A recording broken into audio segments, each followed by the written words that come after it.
ដាក់សាច់មាន់ឲ្យខ្លាត្រីស៊ីនិងសត្វស្កាបាទសួស្តីពុកម៉ែបងប្អូន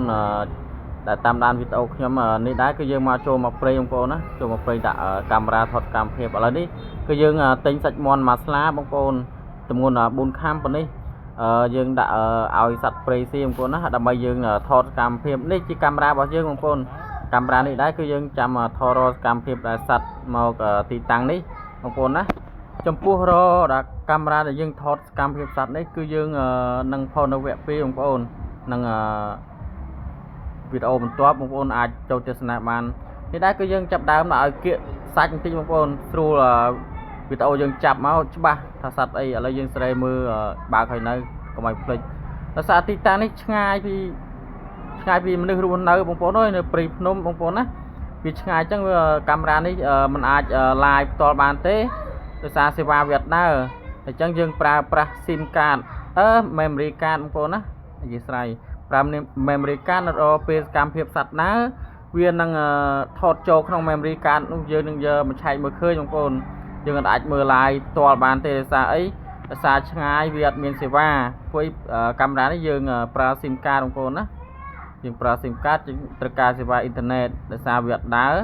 យើងពឹងទៅលើឲ្យវាថតដោយស្វ័យប្រវត្តិមកបងប្អូនឥឡូវរួចរាល់ហើយបងប្អូនណាចាំទស្សនាវីដេអូបន្ទាប់ទាំងអស់គ្នាបងប្អូននេះជាវីដេអូភាគ1ទេបងប្អូនណាហ្នឹងហើយបងប្អូនទស្សនាហើយសូមជួយចុច Subscribe ឲ្យមួយផងបងប្អូនណាអរគុណច្រើនបងប្អូនដែលអាសាតាមដានវីដេអូខ្ញុំហ្នឹងហើយបងប្អូនចុច Subscribe ហើយដាក់សញ្ញាកណ្ដឹងមួយទៅហ្នឹងនឹងឃើញវីដេអូខ្ញុំថ្មីពេលខ្ញុំផុសទៅបងប្អូនពេលខ្ញុំអាប់ឡូតចូលក្នុង YouTube ឥឡូវយើងដាក់កាមេរ៉ារួចរាល់ហើយបងប្អូនណាដាក់រួចរាល់ហើយក៏ចាំមើលដែលយើងនឹងថតបានជាប់សកម្មភាពសត្វអីខ្លះបងប្អូនណាហ្នឹងហើយ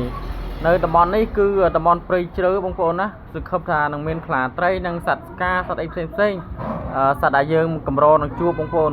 ចាំមើលលទ្ធផលទាំងអស់គ្នាដោយសារខ្ញុំកម្រងមកនេះគឺដាក់ពងទាមក2គ្រាប់បងប្អូនដោយសារ